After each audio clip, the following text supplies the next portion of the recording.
આપણે ચેપ્ટર 3ની શરૂઆતમાં ઓમનો નિયમ ભણી ગયા. આ ઓમનો નિયમનો એક ઉપયોગ એટલે અજ્ઞાત અવરોધનું મૂલ્ય શોધવું. આપણા પ્રેક્ટિકલમાં પહેલો જ પ્રયોગ છે. તેવી રીતે બીજો પ્રયોગ છે વિસ્ટન બ્રિજ. તો વિસ્ટન બ્રિજનો એક ઉપયોગ આ પણ છે અજ્ઞાત અવરોધનું મૂલ્ય શોધવું.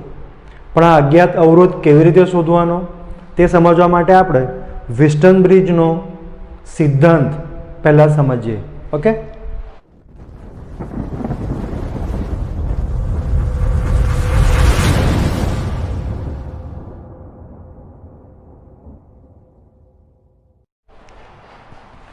આકૃતિમાં એક ચોરસ દોરેલું છે. આ ચોરસની 4 ભુજાઓ A, B, C, D. આ 4 ભુજાઓ પર 4 અવરોધ R1, R2, R3, R4 મૂકેલા છે. ચોરસના 2 વિકર્ણ BC અને AC. BC વિકર્ણ પર ગેલ્વાનોમીટર અને AC વિકર્ણ પર બેટરી, કી અને રિયોસ્ટેટ જોડવામાં આવે છે. અત્યારે રિયોસ્ટેટ આપણે કામનું નથી એટલે આપણે જોડ્યું નથી. ઓકે, હવે બેટરીમાંથી વિદ્યુત પ્રવાહ પસાર થાય છે અને એ બિંદુ પર આવે છે. એ બિંદુ પરથી વિદ્યુત પ્રવાહ C બિંદુ પર આ 2 અલગ અલગ માર્ગે જવાનો છે અને પછી જેટલો વિદ્યુત પ્રવાહ બહાર નીકળે એટલે પાછો આવી જાય એ સીધી વાત છે. હવે આપણે આ 4 અવરોધ એવા લેવાના છે R1, R2, R3 અને R4 ના મૂલ્યો એવા પસંદ કરવાના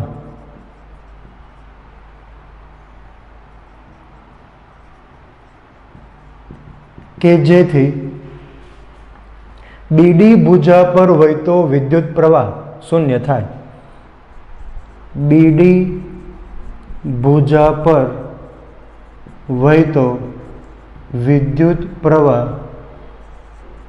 શૂન્ય થાય. બરાબર છે.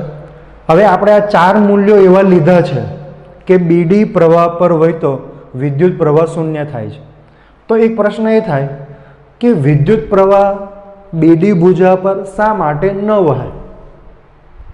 આપણને ખબર છે કે વિદ્યુત પ્રવાહ હંમેશા કઈ દિશામાં ગતિ કરે?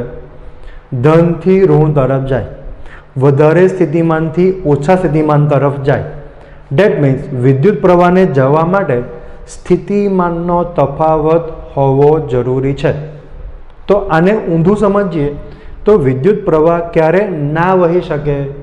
જ્યારે એને સ્થિતિમાનનો તફાવત ન મળે. સ્થિતિમાનનો તફાવત ન મળવો એટલે બંને બિંદુ પાસે સ્થિતિમાન સમાન હોવું એટલે તફાવત 0 મળવો. તો અહીંયા પણ BD ભુજા પર વહેતો વિદ્યુત પ્રવાહ શૂન્ય છે. BD ભુજા પર વહેતો વિદ્યુત પ્રવાહ શૂન્ય છે. કારણ શું? B પાસે અને D પાસેનું સ્થિતિમાન સમાન છે. હવે BD ભુજામાંથી જે વિદ્યુત પ્રવાહ વહેવાનો હતો, એકચ્યુઅલી અહીંયા છે ગેલ્વાનોમીટર એટલે અહીં લખી દઉં છું IG. એને IG દર્શાવીએ તો એ પ્રવાહ કેવો મળવાનો છે? 0. શા માટે 0 મળ્યો? તો કે સ્થિતિમાન સરખું છે એટલે. શા માટે 0 મળ્યો? કારણ કે આપણે આ 4 અવરોધ એવા લીધા છે કે જેથી આવું થાય છે અને તેથી આવું થાય છે.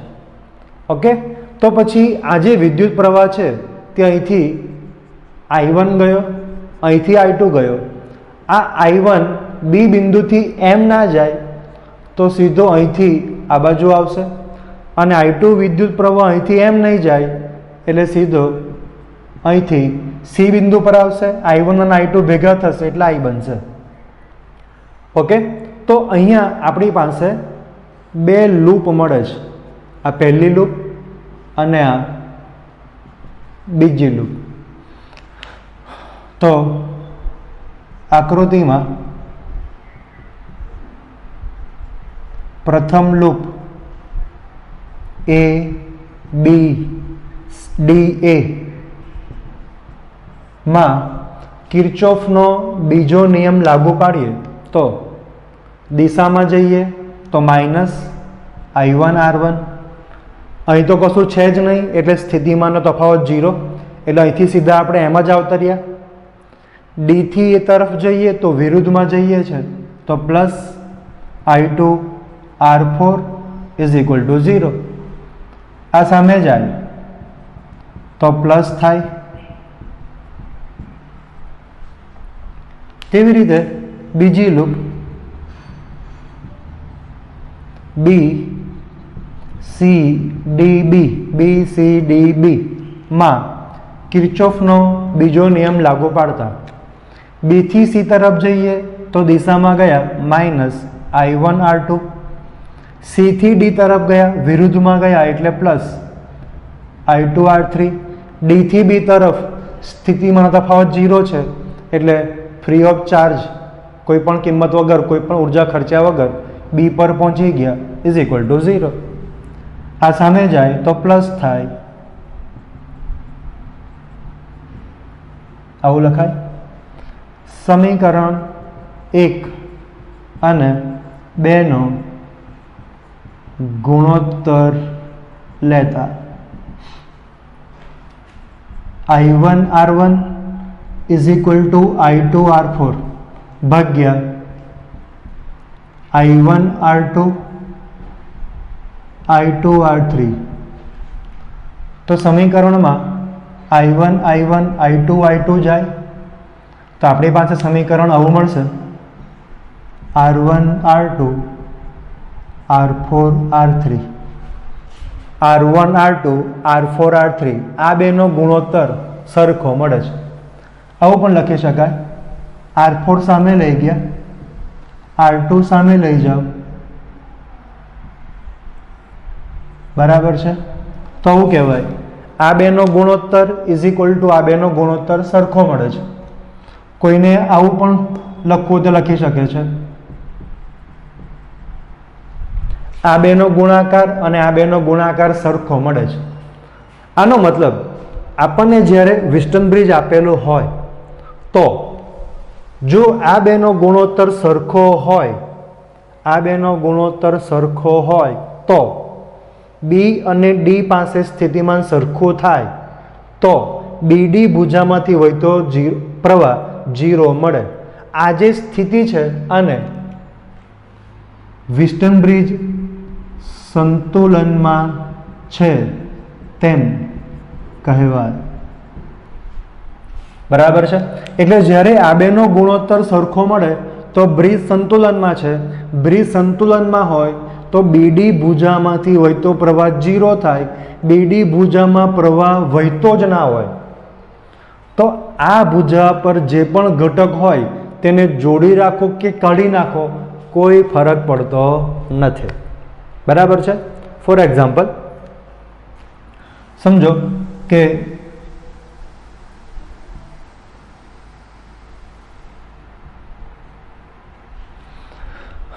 आवुं आपणे आप्युं छे बराबर है। तमने एवं कहेवामां आवे कि आनो समतुल्य अवरोध केटलो तो आनो समतुल्य अवरोध R અને R श्रेणी में एटले 2R थाय। R અને R श्रेणी में एटले 2R थाय। आ 2R ने आ 2R समांतर में एटले 2R भाग्या 2R थाय। बराबर है। केटલું इजी है। पण अहींया वच्चे कोई पांचमो अवरोध जोड़ेलो होत तो शुं थाय? तो हवे आपणा मगज में श्रेणी समांतरना नियम लागू पड़ता नहीं। जरे श्रेणी समांतर समझातुं ना होय पण तमने आपेल सर्किट पोटेन्शियोमीटर जेवी देखाती होय तो तमारे ए ध्यान में राखवानुं कि आ बेनो गुणोत्तर अने आ बेनो गुणोत्तर सरखो आवे छे। R भाग्या R एक गुणोत्तर सरखो आवे छे। गुणोत्तर सरखो आवे छे तो आ जे पांचमो अवरोध छे एने जोड़ीए के ना जोड़ीए कोई फरक पड़तो नहीं कारण तेमांथी विद्युत प्रवाह वहेतो नहीं। विद्युत प्रवाह वहेतो ना होय तो आने जोड़ीए के ना जोड़ीए कोई फरक ना पड़े તો આનો સમતુલ્ય અવરોધ પહેલા જે હતો એટલો જ થાય. કેટલો? R સમતુલ્ય અવરોધ. બરાબર છે. એટલે વિસ્ટન બ્રિજ સંતુલનમાં છે તેમ ક્યારે કહેવાય? જ્યારે બીડી ભુજામાંથી વહેતો પ્રવાહ 0 છે, જ્યારે બી અને ડી પાસે સ્થિતિમાન સરખું છે, જ્યારે R1 ભાગ્યા R4 અને R2 ભાગ્યા R3 ગુણોત્તર સરખો થાય છે, ત્યારે આપણે કહી શકીએ કે બ્રિજ સંતુલનમાં છે. ઓકે, આપણે હું જોઈ ગયા કે બ્રિજ સંતુલનમાં છે તો શું થાય. ઓકે, પણ આ જે બ્રિજ છે એ પ્રેક્ટિકલની અંદર કંઈક અલગ રીતે જોવા મળે છે. એટલે આપણે અત્યારે એની રચનાની વાત કરીએ. આ બ્રિજ કઈ રીતે બનાવવામાં આવે છે તે. બરાબર છે. પહેલા તો એક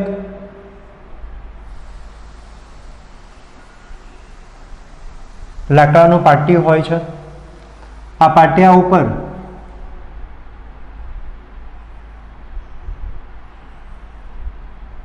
સો સેન્ટીમીટરની સ્કેલ હોય છે. ઓકે, સ્કેલ એટલે કે માપપટ્ટી. બરાબર છે. અહીંયા એ બિંદુ છે, અહીંયા સી બિંદુ છે. આ માપપટ્ટી ઉપર એક તાર હોય છે 100 સેન્ટીમીટરનો.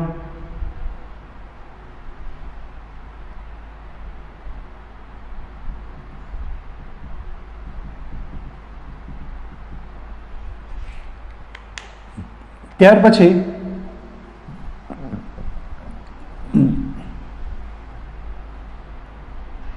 અહીંથી વાહક પ્લેટ આકૃતિમાં દર્શાવ્યા પ્રમાણે જોડેલી હોય છે.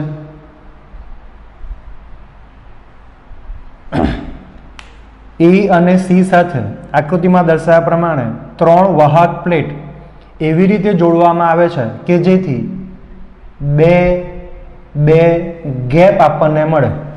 શું મળે? 2 ગેપ મળે.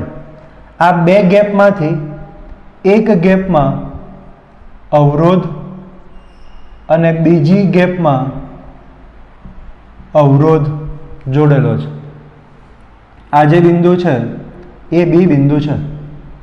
હવે બી બિંદુમાંથી એક ગેલ્વાનોમીટર જોડેલું છે, જેનો બીજો છેડો એક કી સાથે જોડેલો છે. આ કીને જોકી કળ કહેવામાં આવે છે. જોકી કળ શા માટે? જોકી એટલે ફ્રીલી મૂવેબલ, મુક્ત રીતે હરી ફરી શકે તેવું. આપણા ઘરમાં જે સ્વિચ હોય એ સ્વિચમાં આપણે ઓન કરીએ તો ઓન થાય ને ઓફ કરીએ તો ઓફ થાય, પણ સ્વિચ લઈને કંઈ જવાય ના, ફિક્સ હોય. તો આ એવી સ્વિચ છે જે મૂવેબલ છે, એટલા માટે એને જોકી કળ કીધી. બરાબર છે. હવે એ અને સી વચ્ચે બેટરી, કી અને રિયોસ્ટેટ જોડેલ છે. બેટરી, કી અને રિયોસ્ટેટ. ઓકે, હવે આ એક થઈ રચનાની વાત. હવે જ્યારે આપણે પ્રયોગ શરૂ કરીએ છીએ તો પ્રયોગમાં 4માંથી એક અવરોધ અજ્ઞાત હોય છે. આપણે વાત કરીએ પ્રમાણે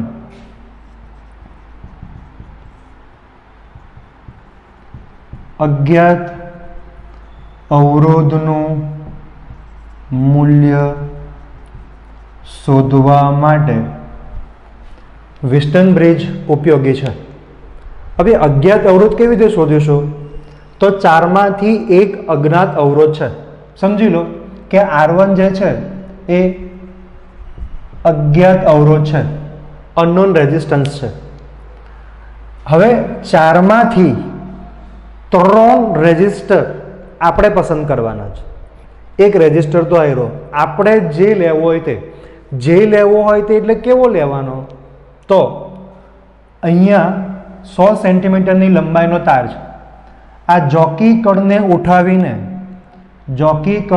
ઉઠાવીને એસી તાર પર એક એવા બિંદુએ મૂકવાનો કે ગેલ્વેનોમીટરનું આવર્તન 0 દર્શાવે. ધારો કે એ બિંદુથી L1 અંતરે ડી બિંદુ પર જોકી કળને મૂકતા આવર્તન 0 બતાવે છે. તો આ L1 હોય તો આ L2 થયું. 100 સેન્ટીમીટરના તારમાં L1 મને ખબર છે, તો L2 બરાબર શું થાય? 100 માઇનસ L1, એટલે L2 બી ખબર પડી જાય. આ બંને ખબર છે, આ ત્રીજો અવરોધ ખબર છે, તો અજ્ઞાત અવરોધનું મૂલ્ય આપણે શોધી શકીએ છીએ. કેવી રીતે શોધાય? તો આપણે આ સમીકરણ જાણીએ છીએ, R1 ભાગ્યા R4 R2 ભાગ્યા R3. આ સમીકરણનો ઉપયોગ કરીએ.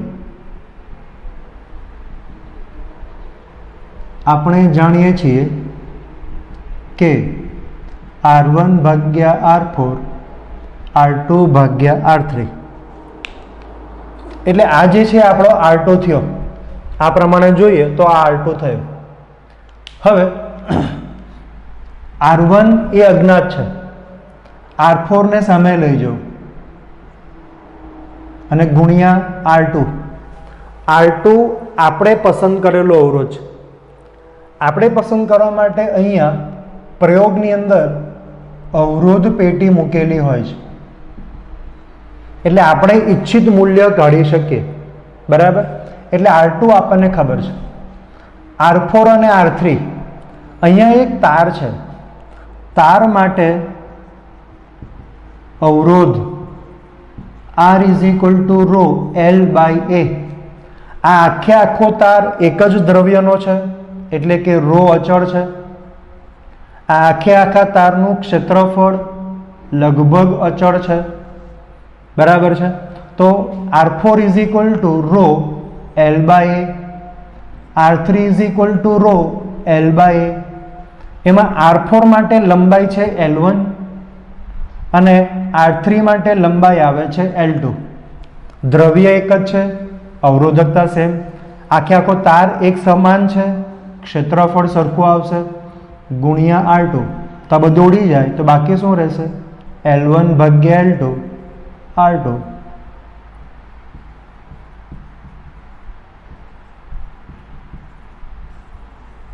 હવે R2 ની કિંમત તો આપણે પસંદ કરી, લંબાઈ અહીંથી મળી જવાની છે, તો એ લંબાઈ પરથી આ સમીકરણમાં કિંમત મૂકીએ તો અજ્ઞાત અવરોધનું મૂલ્ય આપણે શોધી શકીએ છીએ. હવે જ્યારે પ્રયોગ કરો તો પ્રયોગમાં 3 અવલોકન લેવાના હોય. પહેલું અવલોકન આપણે આવું લેવાનું કે આ જે જોકી કળ છે, આ જોકી કળને ઉઠાવીને 50 પર મૂકી દેવાનું. અહીંયા 50 પર મૂકી દઈએ એટલે L1 50, L2 50, 50 ભાગ્યા 50 1 થાય. આનો મતલબ તમે અહીંથી જેટલો અવરોધ કાઢો છો, શાની માટે કાઢવાનો છે? આવર્તન 0 કરવા માટે. અવરોધ પેટીમાંથી જેટલો અવરોધ કાઢો છો એ અવરોધ અજ્ઞાત અવરોધના મૂલ્ય જેટલો થઈ જાય. બરાબર છે? આ એક ટ્રીક છે. ઓકે, નોર્મલી પ્રયોગમાં આપણે આ જે લંબાઈ છે એ લંબાઈ 40 સેન્ટીમીટરથી 60 સેન્ટીમીટરની વચ્ચે રાખવામાં આવે છે. આનું કારણ શું? તો કે તાર છે, આપણે કીધું કે તાર સમાન છે, એટલે કે બધી જ જગ્યા પર ક્ષેત્રફળ સરખું છે. પણ પ્રયોગ દરમિયાન કોઈક કારણસર, કોઈક પરિબળના કારણે આડછેદ બદલાઈ ગયો હોય તો, હવે આડછેદ બદલાઈ ગયો હોય તો અવરોધ પણ બદલાઈ ગયો હોય. બરાબર? એટલે 40 અને 60 સેન્ટીમીટરમાં જો લંબાઈ લાવીએ તો અવરોધમાં ઉમેરાતી જે ત્રુટિ છે એ આપણે ઓછી કરી શકીએ.